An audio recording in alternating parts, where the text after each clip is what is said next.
Hello, my lovely learners, and welcome to English Podcast Zone USA, the podcast that will take your English from okay to good and from good to great.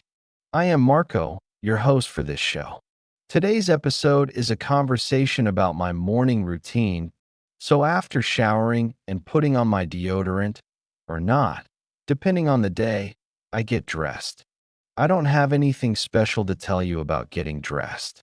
It's pretty simple. After that, I make coffee and have my breakfast. Now, because I've only been living in this flat for a few weeks and I was waiting to get paid from my job, I didn't have my usual coffee setup. My usual coffee setup is I have a V60 filter. This is a specific kind of coffee filter. It's like a plastic cone that you put on a cup. You put a paper filter inside. You put in coffee grounds, so coffee powder, and then you pour over water and the water drips through and you get a nice cup of coffee. That I use a V60 filter because it's simple, cheap, and not messy, but you get a good quality cup of coffee. The most important thing is to use real coffee beans. I don't buy the powder. I buy the beans and I grind the beans into the powder at home. So along with your mug, the plastic filter and the paper filter, you also need a coffee grinder, a machine that grinds coffee beans into coffee powder. For the last few weeks, I haven't had this because I've been trying to save money, but I got paid recently. So I've ordered this setup and I can't wait to get back into the swing of my usual coffee routine. Ooh, it's a routine within a routine. It's just like that film Inception. Ooh, that film's quite old now. Some of you might not know it.so recently. Without my beloved V60 filter, I've been relying on instant coffee, which you can probably hear from my voice what I think of instant coffee. It's really not very good. Or I've ordered takeaway coffee to my house. Now the takeaway in China is just crazy. I can literally wake up, grab my phone, order some coffee, and in 30 or 40 minutes it will show up at my front door. So I've got quite a few cappuccinos and lattes delivered to my front door recently. But once my coffee filter, beans, and grinder arrive, I'll be back to my usual routine, and that's definitely going to save me a lot of money at some point. If I'm feeling very fancy, I might even buy a coffee machine that makes espressos, lattes, and cappuccinos all in one. But for now, I think we're trying to save money. I don't need that. I would love that, but, I can live without it. Okay, enough about coffee. What about breakfast? Well, my go-to breakfast in the UK was muesli, chia seeds, milled flaxseed, yogurt, oat milk, banana, and peanut butter. If that sounds like an overly complicated breakfast, it is. It was kind of ridiculous, but it was very healthy and very filling, and it had a lot of protein, and it was delicious and not too expensive. The problem here in China is muesli is not that popular. Yogurt, for the most part, is not what I'm used to. It's just a very different consistency. The yogurt is usually sweet. If you get a big pot of yogurt, it's much more expensive than what I'm used to. And that's before we even get into peanut butter, which I'm pretty sure you have to buy from an import store or an international supermarket because it's not very popular with Chinese people. So my breakfast has necessarily had to change while I'm here.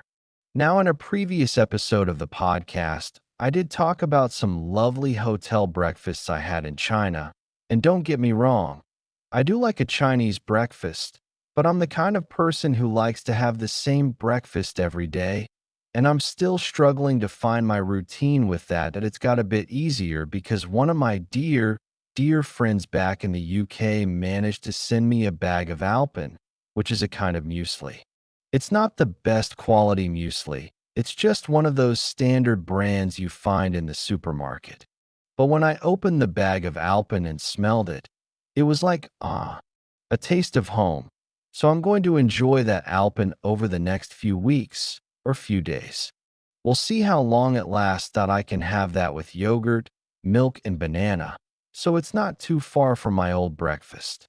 There is also a much wider selection of exotic fruits here in China.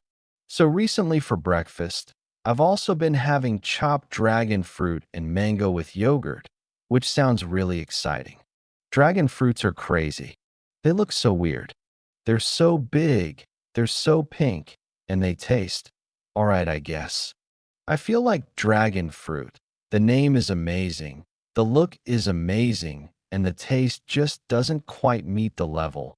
But it's not bad for breakfast that I've also just purchased a rice cooker, which means I can make congee or rice porridge, and porridge was my other go-to breakfast back in the UK. So maybe I'll get into making porridge at home. I dunno. I'm gonna experiment a bit and see what I like. I may just end up buying all the ingredients for muesli online and making my own muesli because it's really not very hard. It's just deciding on some ratios and mixing together some oats and dried fruit. I can probably make quite a cool muesli here using some dried Chinese fruits. And I'm sure goji berries are much cheaper here than in the West, where they've become this kind of superfood and therefore they're quite expensive. But making my own tub of muesli requires purchasing a lot of things.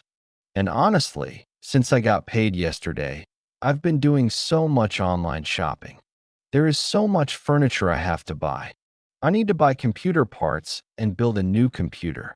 And, it's just a lot. So maybe next time you hear from me, I'll be making my own muesli. Maybe next time you hear from me, I'll be milking my own cow. I could keep a cow on my balcony. I could milk it and make fresh yogurt from its milk because, oh my God, I really want proper Greek yogurt that if there was this app for every language, it would be so much easier to learn languages. And it's pretty impressive because Chinese is much more challenging to create this app for than, say, English, because you have the simplified versus traditional characters. You have lots of different characters with different pronunciations.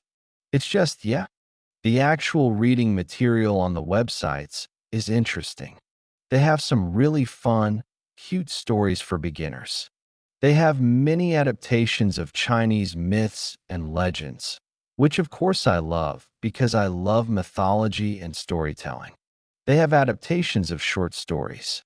I just read an adaptation of a Japanese short story in Chinese, and they have articles about everyday life and society.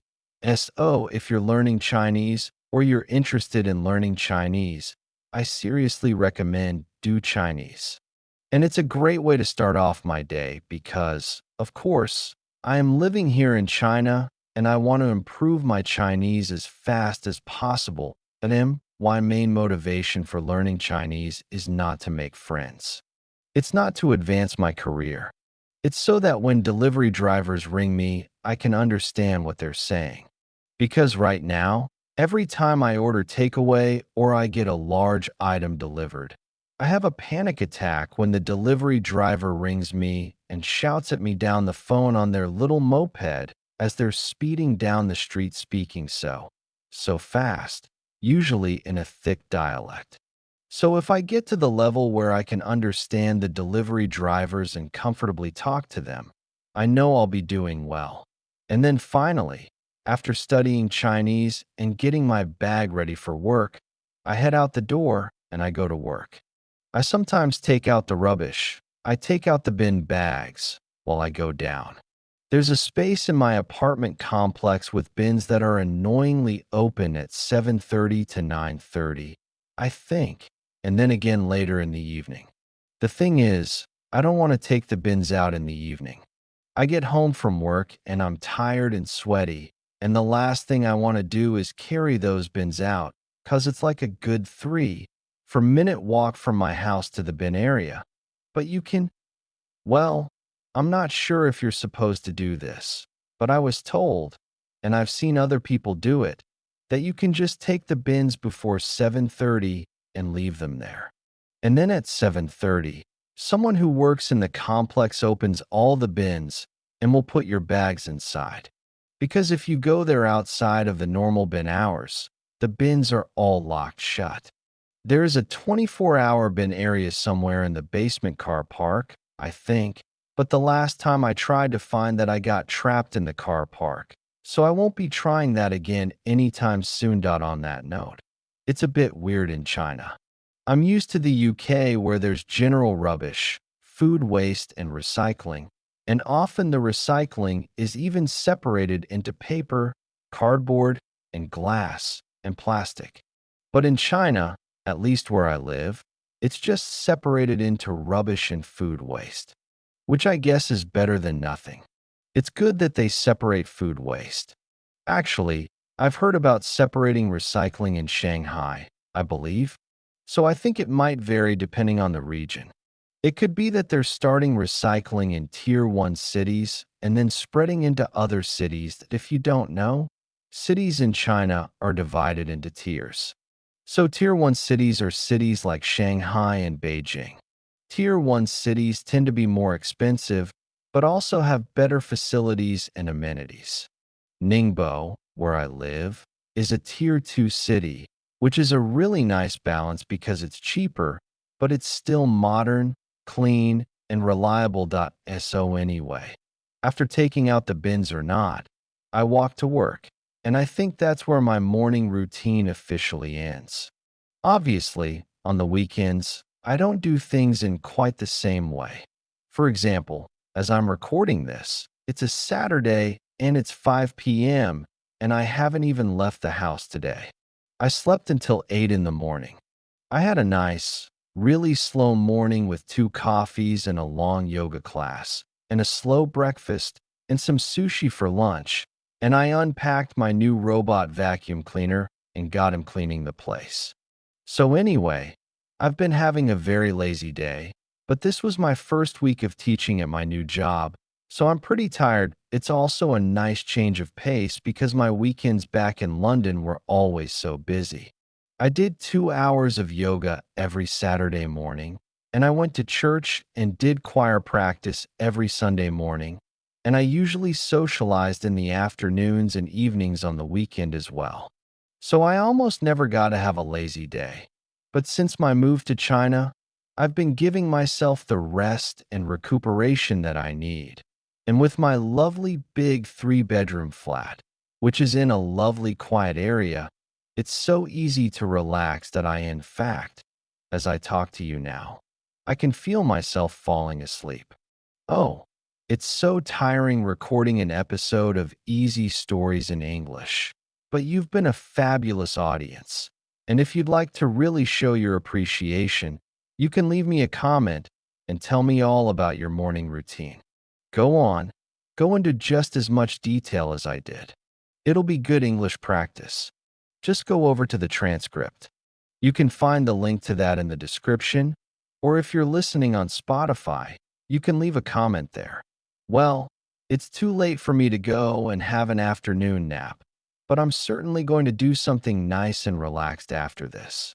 In fact, I think I might go and eat some fruit. Bye.